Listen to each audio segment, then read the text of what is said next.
வணக்கம். இந்த வீடியோவில் நம்ம என்ன பார்க்க போகிறோம்னா சிம் கனெக்டர் எப்படி ரீப்ளேஸ் பண்ணுறதுன்னு பார்க்க போகிறோம். இதில் வந்து உங்களுக்கு 8 பின் கனெக்டர் இருக்குது. ஸ்மார்ட் சிம்மோடைய மாடலில் இருக்குது. முன்னாடி இருக்கிறதுலாம் வந்து 6 பின் கனெக்டர் இருக்கும். இதில் வந்து 8 பின் இருக்குது. 2 பின்ஸ் வந்து சிபியோடைய யூஎஸ்பி டேட்டா ட்ரான்ஸ்ஃபருக்காக கொடுத்துருக்காங்க. அதனால் ஆப்ஷனல்னு கூட போட்டிருப்பாங்க அதோடைய பின் அவுட்டில். சிபியு டேட்டா ரெக்கவர் பண்ணுறதுக்காகவும் யூஸ் பண்ணுறது. இப்போ வந்து ஒரு பின்னும் எதில் கனெக்ட் ஆகுதுன்றதை நம்ம நியரஸ்ட் காம்பனண்ட்டை வச்சு தெரிஞ்சுக்கலாம். ஃபஸ்ட்டு இது தெரிஞ்சுக்கணும் அப்படின்னு சொன்னால் நம்ம எந்த பாயிண்ட்டு கிரவுண்ட் இருக்கோ இது கிரவுண்டு, இதுக்கு ஆப்போசிட் பாயிண்டில் பார்த்தீங்கன்னா இது வந்து power supply reset, clock, CPU reserved. அதே போல் இந்த பின்னும் சிபியு ரிசர்வ்டு. இது வந்து சிம் ஐஓ,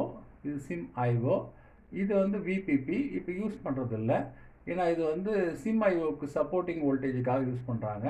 இது வந்து கிரவுண்ட் பின்னு பி போகிறோம். ஸோ கிரவுண்டுக்கு ஆப்போசிட்லேருந்து பாசிட்டிவ் வச்சுக்கலாம். பாசிட்டிவ் வோல்டேஜ் வந்து நார்மலாக 1.8லேருந்து 3.3 வரும். Depends board. லேட்டஸ்ட் போர்டாக இருந்ததுன்னா 1.8 வரும். பாருங்கள், இந்த கெப்பாசிட்டியில் கனெக்ட் பண்ணியிருப்பாங்க.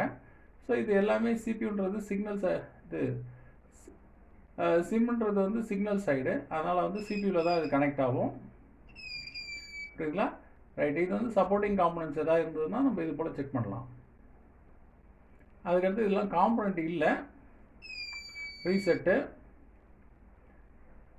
இது வந்து கிளாக்கு. இதெல்லாம் நம்ம ஜம்பர் அடிக்கிறதுக்கு யூஸ்ஃபுல்லாக இருக்கும். இது வந்து சிம் ஐஓக்கு கனெக்டிவிட்டி வருதான்றது நம்ம பார்ப்போம். இந்த பின் இங்கேருந்து வச்சு இது ஒரு பாயிண்ட் நம்ம பார்ப்போம். இங்கே வருது, இந்த பின்னில் வருது. காம்பனண்ட் இல்லை, ஆனால் இங்கே வருது. ஓகேங்களா? அடுத்து விபிபி, இது கிரவுண்டு. இதை பற்றி ஒன்றும் இல்லை. விபிபி வந்து டிசேபிள் பின். இது வந்து கிரவுண்டு. ஸோ இதை பேஸ் பண்ணி தான் ஒர்க் ஆகுது. ரீசெட்னா ஸ்டார்ட் பண்ணுறது, எப்போ ஸ்டார்ட் பண்ணுறது. கிளாக்குன்றது சிபியும் சிம்மும் வந்து கோஆர்டினேட் பண்ணுறது, அதாவது சிங்க்ரனைஸ் பண்ணுறதுன்னு சொல்லுவாங்க. இது சிம் ஐஓன்றது வந்து டேட்டா, அதாவது இப்போ ரோமிங்கு அது போலலாம் சேஞ்ச் ஆகும்பொழுது அதோட இன்ஃபர்மேஷன், சிம்மோட இன்ஃபர்மேஷன் வந்து மாறும். அது வந்து சிபியும் சிம்மும் இன்டர் கனெக்டடாக ஒர்க் ஆகுது. சிம்ன்ற ஒரு வீடியோவே எடுக்கிறதா இருக்கும், அந்த வீடியோவாக.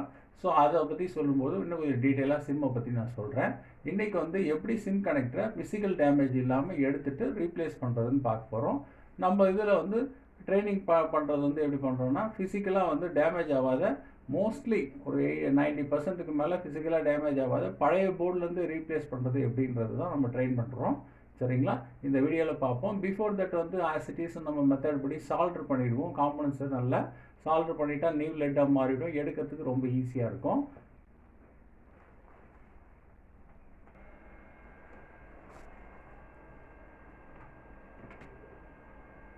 இப்போ 300ல் வச்சுருக்கேன், ஏர் வந்து 5ல் வச்சுருக்கேன். ஜஸ்ட்டு நார்மலாக, ஏன்னா ஆல்ரெடி நம்ம சால்டர் பண்ணியிருக்கோம், அதனால் குயிக்காக மெல்ட் ஆகிடும். அது நம்ம வந்து ப்ளோயரை மட்டும் நம்ம ஃபோக்கஸ் இது மூவ் பண்ண, ஒரே இடத்துல ஃபோக்கஸ் பண்ணக்கூடாது, அது மட்டும் செய்யக்கூடாது. ஸோ ஃபிசிக்கல் ப்ரெஷர் நம்ம ஏற்படுத்திக்கலாம்.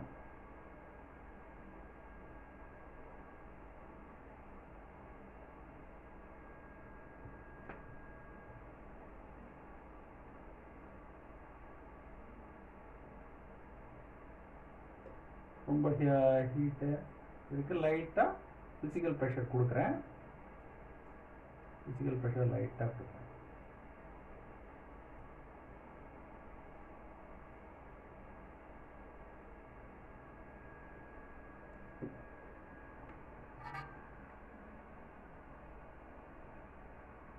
வித் அயனோட சப்போர்ட்டோட கொஞ்சம் யூஸ் பண்ணிக்கிறேன். அயன் வித்து நல்லா ஃப்ரீ ஆகிடும். இதை வந்து நம்ம க்ளீனாக எடுக்கணுன்றது நம்ம ஐடியா. இதை வந்து ஃபிசிக்கல் டேமேஜ் இல்லாத வேறு போர்டில் யூஸ் பண்ணணுன்றது ஐடியா. அதை பேஸ் பண்ணி நம்ம ஒர்க் பண்ணுறோம்.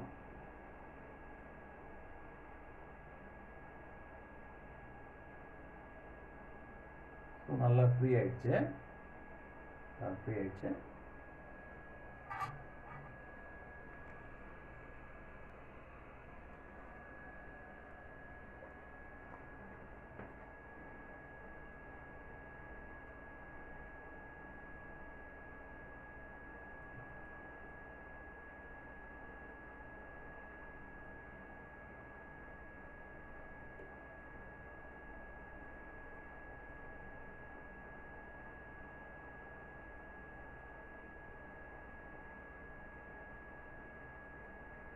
ஸோ இப்போ ஃபிசிக்கல் டேமேஜ் இல்லாமல் நம்ம எடுத்துருக்கோம். இதோடைய ட்ராக்லாம் பாருங்கள் எவ்வளோ க்ளீனாக இருக்குது. சரியா, இப்போ நம்ம வந்து இதை வந்து ப்ராப்பராக க்ளீன் பண்ண போகிறோம்.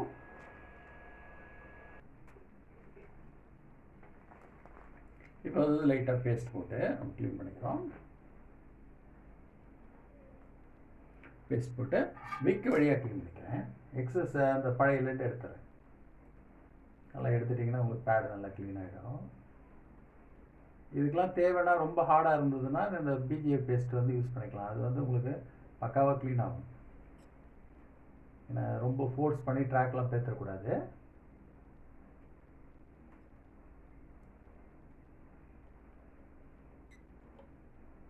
இந்த ட்ராக்லாம் நல்லா க்ளீன் பண்ணிவிட்டு ரொம்ப தேய்க்க தேவையில்லை, மறுபடியும் லெட்டு தான் அப்ளை பண்ண போகிறோம். ஹார்ட் ஃபோர்ஸ் மட்டும் ஃபோர்ஸ் பண்ண தேவை லைட்டாக. பாருங்கள், இது அயனோடைய ஹீட் ரொம்ப கம்மியாக இருக்குது, பிடிச்சிக்கிச்சு. கொஞ்சம் ப்ளோயர் சப்போர்ட் போட்டு எடுத்துக்கலாம். பிடிச்செல்லாம் எடுக்க வேண்டாம், ப்ளோயர் சப்போர்ட் போட்டு எடுத்துக்கலாம்.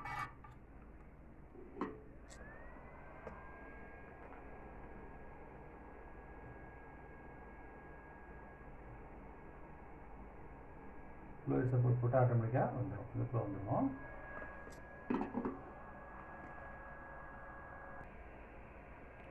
லேசாக ப்ரீ ஹீட் பண்ணுறேன் போர்டை வந்து வார்ம் பண்ணிக்கிறேன்.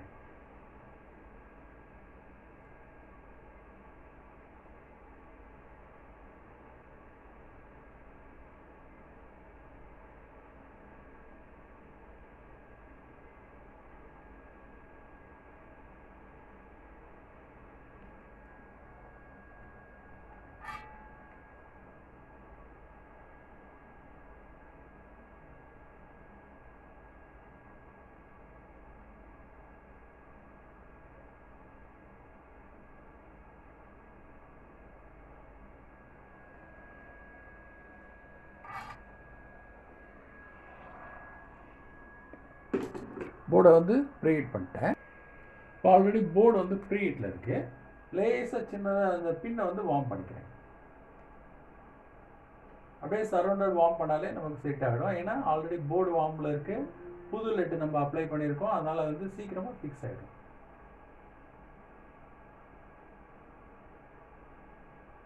இப்படி பண்ணாலே ஃபிக்ஸ் ஆகிடும். இது லைட்டாக நகர்ந்துருக்கு, அப்படியே வார்ம் பண்ணி எடுத்துக்கலாம். போர்டு வந்து ஹீட்டில் இருந்துன்னா வந்துடும், வார்ம் பண்ணி எடுத்துக்கலாம்.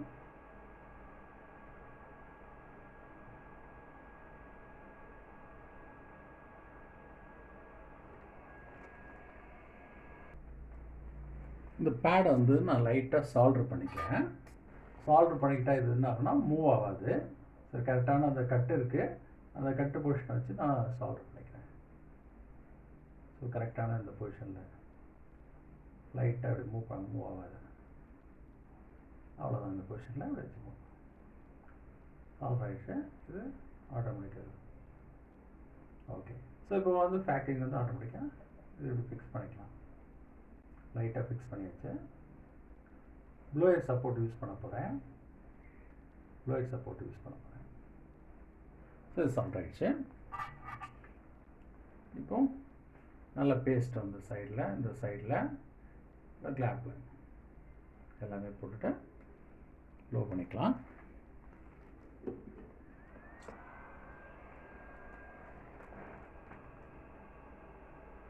ஸோ இது போல் இந்த ஃப்ளோ வந்து பண்ணிக்கலாம்.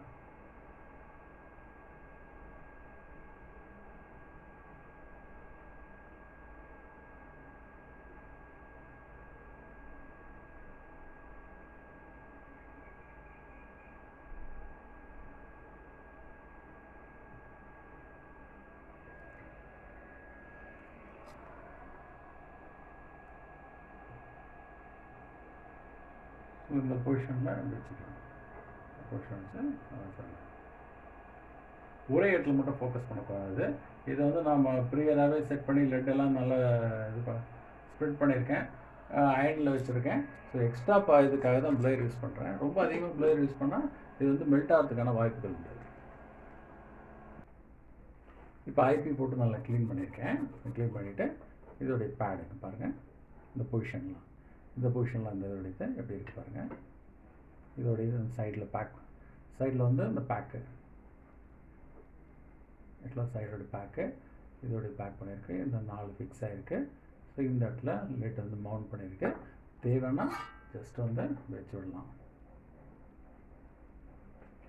தேவைன்னா இந்த லிட்டை ஆல்ரெடி நல்ல பேக்டாக தான் இருக்குது. சும்மா லைட்டாகவே ஃபோர்ஸில் இருக்கலாம். ஏன்னா ஒரு பின்னும் ஒரு காண்டாக்ட் இல்லையா? ஸோ அதனால் இதில் ஃபோக்கஸ் பண்ணலாம். ஓகேங்களா? சரி, தேங்க்யூ. இந்த வீடியோ பிடிச்சதுன்னா லைக் பண்ணுங்கள், ஷேர் பண்ணுங்கள், சப்ஸ்கிரைப் பண்ணுங்கள். தேங்க்யூ. நெக்ஸ்ட் வீடியோவில் பார்க்கலாம். தேங்க்யூ.